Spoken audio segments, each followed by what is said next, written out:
And you're listening to the Critical Hour on Radio Sputnik. I'm Wilmer Leon, joined here by my co-host, Garland Nixon. Thank you, Wilmer. Belgium returns remains of assassinated Congolese leader Patrice Lumumba. But what about justice?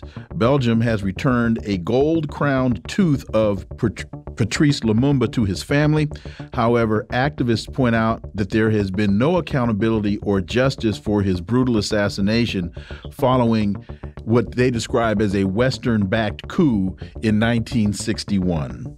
For insight into this, we turn to our next guest. He holds the John J. and Rebecca Moores Chair of History and African American Studies at the University of Houston. He's one of the most prolific writers of our time. His latest book is entitled The Counter-Revolution of 1836, Texas Slavery and Jim Crow and the Roots of American Fascism.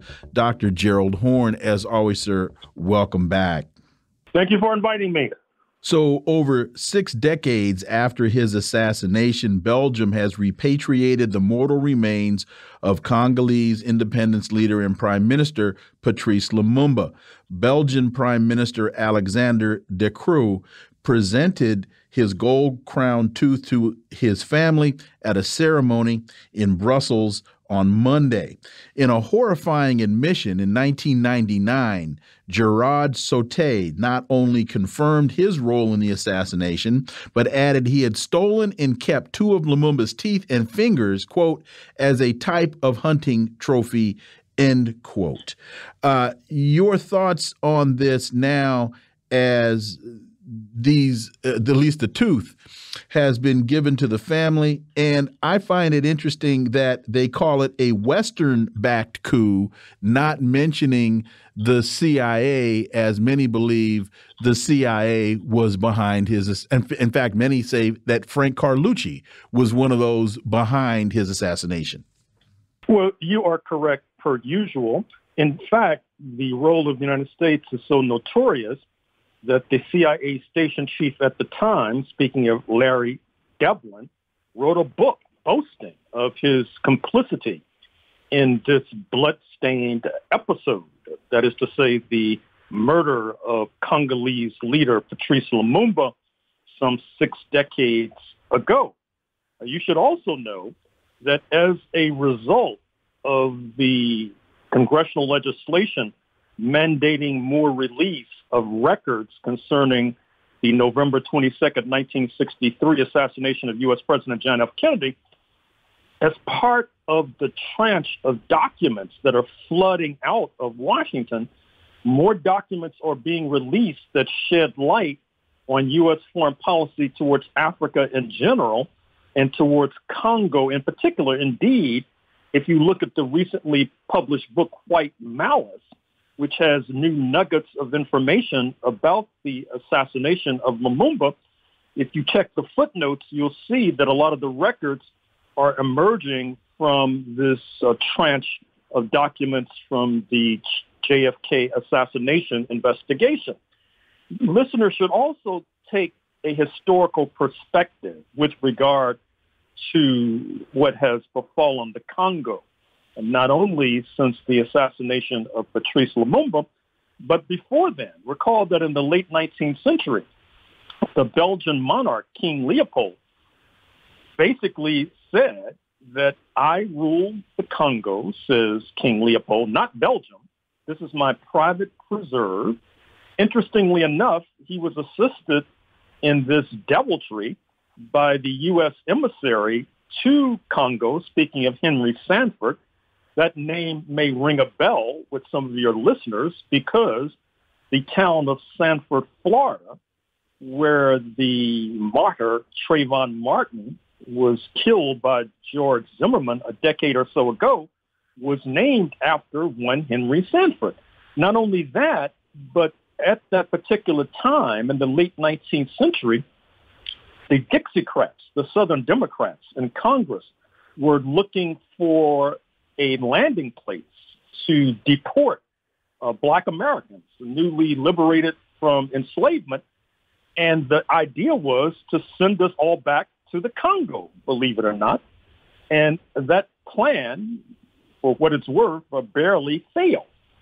But the United States is implicated even more with regard to the depredations visited upon the Congo in the run-up to the Lumumba assassination, because you should know that as King Leopold was digging his claws into the Congo, at the same time, you had the rise of the automobile industry, and a good deal of the rubber that was used for tires was coming by dint of forced labor of Congolese, forced labor necessarily being a euphemism for slavery, and as well a genocide inflicted upon those who refused to labor for free. If not genocide, you had legs chopped off, hands chopped off, etc. Not only that, but in parts of the Congo, you also had a substantial elephant population.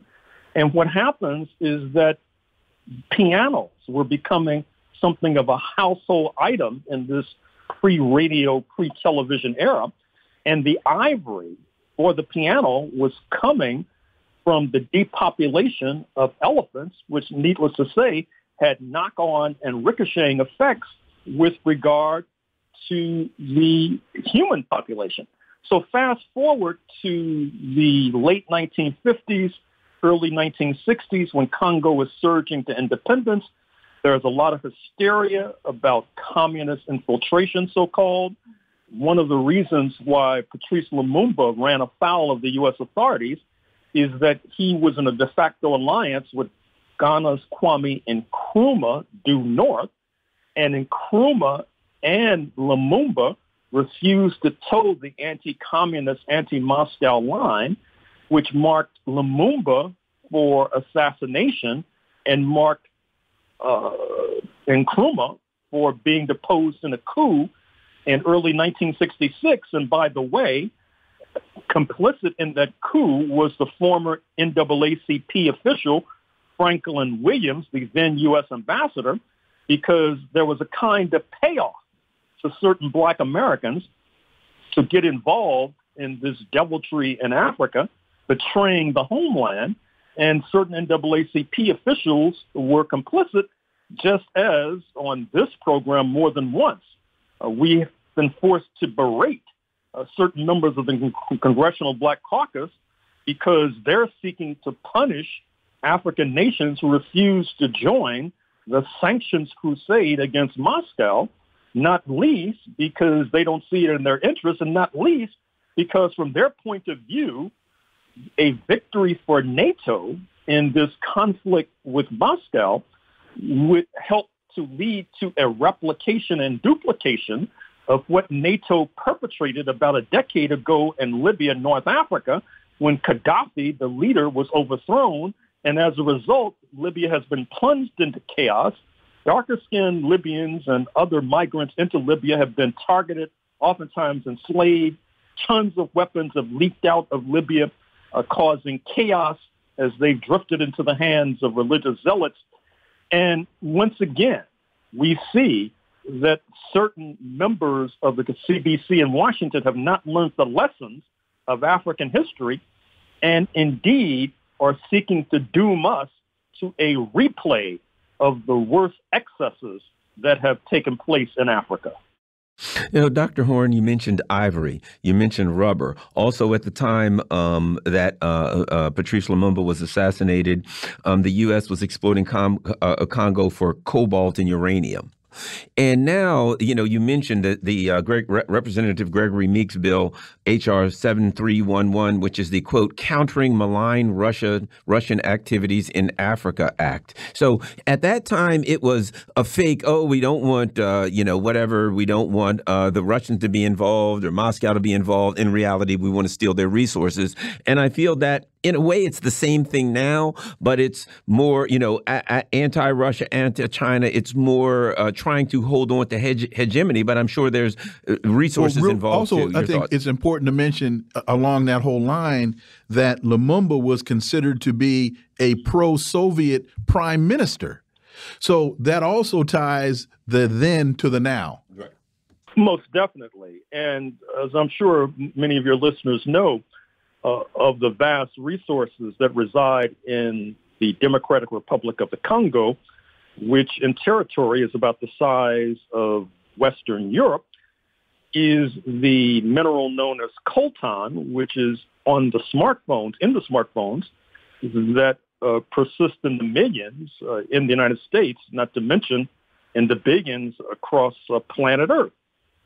This coltan comes into our phones by dint of shameless and gross exploitation of African miners. And I should also say that there's another aspect to this story that needs to be explored. Many of us, I think, know that with the decolonization of Africa, the detritus of white supremacy has made its way to this continent. I'm speaking of Elon Musk, purportedly the richest man on planet Earth, whose roots are in apartheid South Africa. I'm speaking of Peter Thiel, Thiel, one of Donald Trump's top backers, a billionaire investor in Silicon Valley stocks, who had his teenage years in what used to be called German Southwest Africa, now Namibia. But I could also refer to the Swiss corporation known as Glencore, which is also led by men whose roots are in apartheid South Africa. Glencore not only exploits shamelessly Congo, it's been implicated in bribing African officials throughout the continent so that they could gain a stranglehold over Africa's vast natural resources, to the point where today it's very difficult to discuss bauxite or iron ore or coltan, just to name a few, without invoking the name of Glencore. So what's remarkable about 2022 is that this shameless exploitation of Africa and Africans continues. However, it just takes place in a different context. Well, and to that point, all of this took me back, or takes me back, because Lumumba was trying to use Congo's natural resources to raise the quality of life and standard of living for the indigenous Congolese. That just made me think about Mohamed Mossadegh in Iran, who was trying to use the oil resources of Iran to raise the standard of living for Iranians. And of course, we know that the United States overthrew him. And so this, to me, this is just more of the standard operating procedure. Franklin Roosevelt and Norman Schwarzkopf's father were involved in the removal of Mohamed Mossadegh. So this is just early examples of standard operating procedure for the United States. Well, and listeners should also know that it's not all gloom and doom. Many of us recall that in the aftermath of the assassination of Patrice Lumumba, that struggle did not cease in the larger Congo. We also know that there is another Congo, speaking of its neighbor across the Congo River, now known as the Republic of the Congo, or Congo-Brazzaville, as opposed to Congo-Kinshasa. We know that the Republic of the Congo, the smaller Congo, during the height of the Cold War, was known as the People's Republic of the Congo. In fact, in my book on Southern Africa, I talk about Black Panthers from the United States decamping to what is now the Republic of Congo, finding sanctuary, succor, and support there. So I think we need to uplift the story of Patrice Lumumba, and we should also uplift it in the context of forcing and compelling the Brussels-based regime to pay reparations in the billions to the Congo, to what is now the Democratic Republic of the Congo, which will only serve to provide impetus for paying reparations to the descendants of the Congo who made their way in shackles and chains across the Atlantic, speaking of the population we refer to as African American. And let me correct myself. I said Franklin Roosevelt. It was actually his nephew, Kermit Roosevelt, who was involved in the overthrow of Mohamed Mossadegh. Dr. Gerald Horne, as always, sir, thank you so much for your time. Greatly, greatly appreciate that analysis. We look forward to having you back. Thank you. Folks, you've been listening to